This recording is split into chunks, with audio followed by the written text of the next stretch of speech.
대표TV를 사랑해주시는 시청자 여러분 반갑습니다. 구독, 좋아요, 알림 설정은 더 좋은 영상 제작에 큰 힘이 됩니다. 많은 구독 부탁드립니다. 세상을 살아가면서 화날 일이 있고 미운 마음이 생길 때는 한 번만 더 생각을 해보시길 바랍니다.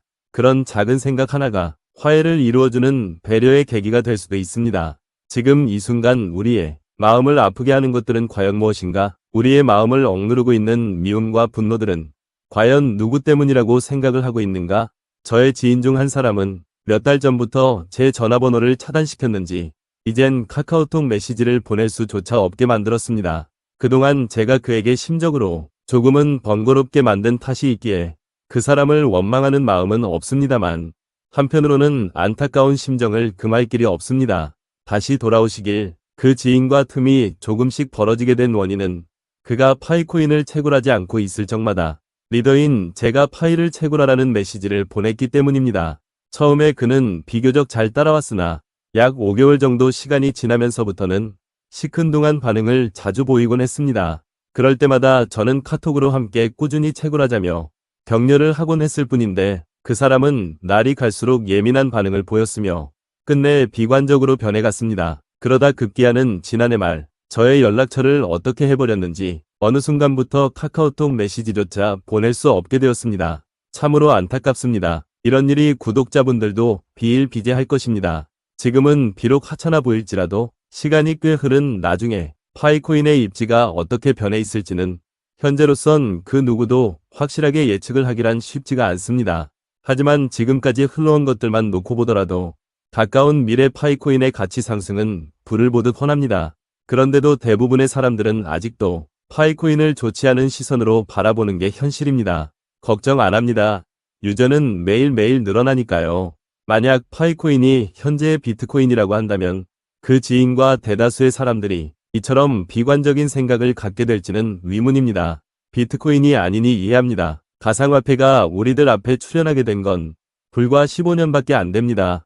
따라서 이 분야의 확실한 미래는 아직까지는 누구도 아무도 모르는 일입니다. 다만 현재 6천만 명의 사람들이 매우 희망적이라고 하는 파이코인을 남들보다 조금 일찍 그것도 더 많은 수량을 채굴해두자며 격려하는 게 그토록 짜증을 내면서 연락조차 안 하고 지낼 일인지 의문입니다. 일반적인 주식이나 다른 가상화폐처럼 지금 당장 큰 돈을 들여서 매우 위험한 자산에다 투자를 권하는 것도 아닌데 파이를 권해본 사람들 대다수가 매우 예민한 반응을 보이곤 하는 게 현실입니다. 그렇다고 해서 매번 많은 시간을 빼앗는 것도 아닙니다. 하루 채굴에 10초가 그렇게 아깝고 불편하신가요? 아무리 굼뜬 사람이라 해도 하루에 단 한 차례 10초 안에 파이코인 채굴 버튼을 누를 수가 있습니다. 그는 채굴 버튼 한 번을 누르는 게 귀찮아서 여러분이 현재 파이코인을 채굴하지 않는 건 자기 인생에서 두 번 다시 오지 않을 매우 좋은 기회를 바로 눈앞에서 놓치는 것이라고 생각합니다. 지금으로부터 약 2년 반 전 제가 모르고 처음 파이 앱을 깔아서 혼자 했을 때 한 달에 최소한 20여 개는 채굴이 가능했었습니다. 그로부터 시간이 흘러 2024년 5월이 된 지금 1인 기본 채굴은 0.005747로 극히 낮아졌습니다. 이는 한 달 동안 단 하루도 쉬지 않고 꾸준히 했을 때 약 4.01개 채굴이 가능합니다. 이것은 2년 반 전에 5분 위 1토막으로 채굴률이 크게 줄어든 것입니다. 이렇게 또 2년 반 정도 시간이 더 지나게 되면 그땐 한 달 내내 하여도 0.5개 정도 채굴이 되지 않을까라고 저는 생각을 해봅니다. 만약 그때 가서 이번 저의 예상이 조금 빗나가더라도 큰 폭으로 파이코인 채굴 속도가 낮아질 것은 변함이 없을 것입니다. 올해 들어서 비트코인 최고 시세가 우리나라 돈으로 1억 500만 원까지 치솟았었습니다. 매우 놀랍지 않을 수 없습니다. 앞으로 얼마까지 더 올라갈지를 정확하게 예측하는 사람은 없습니다. 다만 이 분야의 어느 지식인은 상당한 세월이 더 흐른 뒤엔 1비트코인에 100억 원까지 바라본다는 말을 하였습니다. 돌아오는 비트코인 반감기엔 감히 상상도 할 수 없는 매우 큰 돈이라는 건 잘 압니다. 그렇지만 4년마다 찾아오는 비트코인 반감기엔 여지없이 큰 폭으로 가격이 치솟는 것을 우리들은 이미 몇 차례나 확인을 하였습니다. 비트코인 한 개가 서울의 아파트 한 채 값이 될 것입니다. 아직은 디지털 골드답게 가상화폐 시장에 독보적인 위치를 비트코인이 확고히 지키고 있는 이유입니다. 덕분에 최근 가상화폐를 바라보는 사람들의 시선이 많이 달라졌습니다. 비트코인 한 개에 1억인 시대가 된 요즘 나도 비트코인을 몇 개만 갖고 있으면 좋겠다라고 생각하는 사람들이 많습니다. 비트코인이 이런 일된 거들떠도 안 보던 전 세계인들의 마음이 완전히 변했기 때문입니다. 안타깝게도 이제 비트코인은 큰 돈이 없이는 아무나 투자를 할 수가 없게 되었습니다. 그래서 똑똑한 많은 사람들이 대체 수단을 찾아 나섰습니다. 그것이 바로 파이코인입니다. 출시 초창기 때는 제2의 비트코인이라고도 불렸습니다. 파이코인은 현재 가입자 1억 명에 열성 채굴자 5,500만 명을 넘은 지가 이미 몇 달이 지났습니다. 가상화폐 역사상 가장 짧은 기간 동안 가장 많은 인원을 모이게 만들었는데 지금도 그 수는 계속 늘어나고 있습니다. 파이코인은 2022년 7월부터 폐쇄형 메인넷이 출시되었습니다. 이때부터 전 세계 230여 국가에서는 비트코인과 이더리움도 성공시키지 못한 실물 거래를 파이코인은 지금껏 현금 없이 성공적으로 이어오고 있습니다. 현재 각 나라에서 쓰여지고 있는 화폐를 대신하여 중고 자동차를 구매하고 머리를 자르고 병원에서 얼굴 성형도 하고 가정에서 필요한 대부분의 생활용품들까지 파이코인으로 구매가 가능해졌기 때문입니다.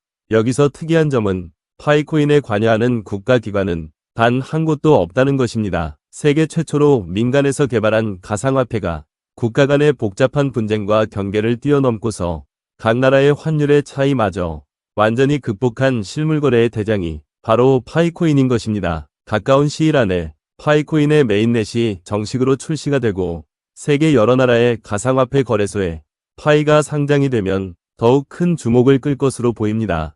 이처럼 파이코인이 세계인들의 관심을 받게 되면 미래 가치 상승은 불을 보듯 훤합니다.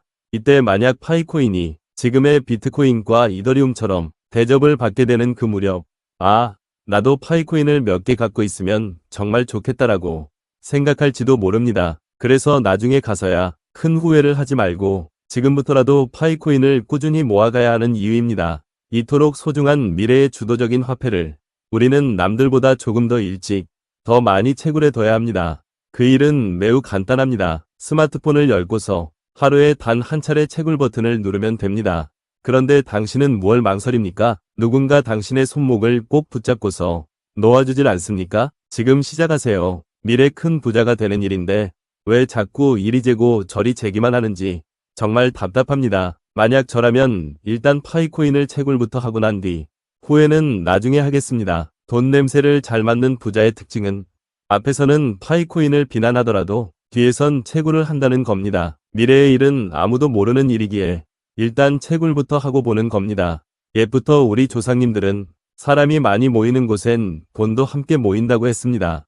파이코인 가입자 1억 명에 열성 채굴자 5,500만 명은 결코 적은 숫자가 아닙니다. 우리 대한민국 인구보다 더 많은 사람들이 디지털 다이아몬드인 파이코인 하나만 바라보고서 몰려든 것입니다. 이들 5,500만 명은 50년 전 서울 강남에 있던 배추밭을 그것도 무료로 사들인 것처럼 운이 매우 좋은 분들이라고 생각합니다. 이들은 그리 멀지 않은 시기에 세계 최초로 디지털 광부가 된 혜택을 누리게 될 것입니다. 그것은 바로 디지털 광부들이 꿈꾸던 경제적 자유를 누리는 것입니다. 요즘 파이코인 채굴자들이 파이를 제2의 비트코인이라 부르는 이유입니다. 어쩌면 미래엔 비트코인보다 파이코인이 더 큰 빛을 내는 디지털 다이아몬드로 변해 있을지도 모르기 때문입니다. 늦었다고 생각할 때가 가장 빠른 시기입니다. 아직 채굴을 시작 안 하셨다면 전 세계 인구 중에서 파이코인을 잘 모르고 있는 사람이 95%나 되니 당신의 선택은 옳았다는 희망을 가져도 충분합니다.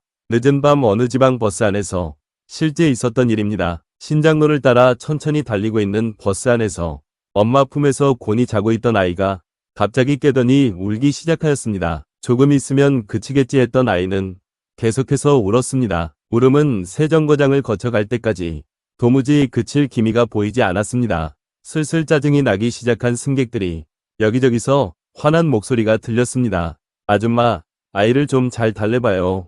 이 버스 전세 냈어. 아줌마 내려서 걸어가요. 여러 사람 힘들게 하지 말고.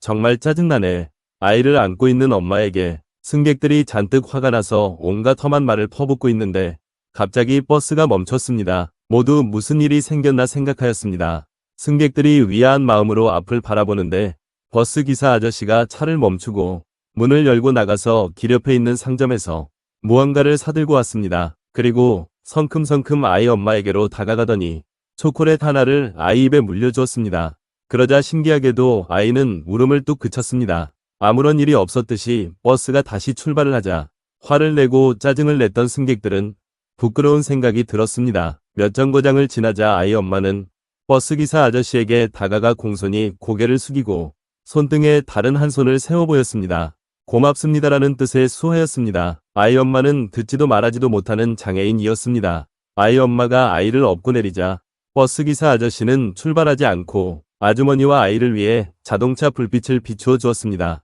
버스에서 우는 아기의 청각장애인 엄마에게 보였던 버스기사의 이런 행동에 모두가 오열하고 말았습니다. 이후 기사 아저씨를 보고 빨리 가자고 재촉하는 사람은 아무도 없었습니다.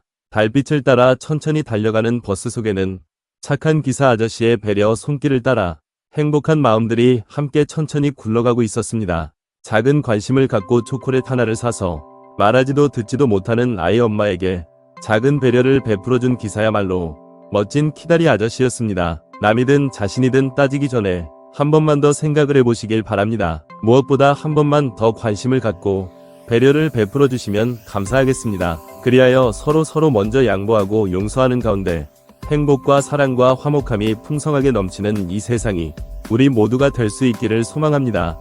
항상 건강하시고 행복하세요. 이상 대한민국 대표TV였습니다. 구독, 좋아요, 알림 설정은 더 좋은 영상 제작에 큰 힘이 됩니다. 많은 구독 부탁드립니다. 감사합니다.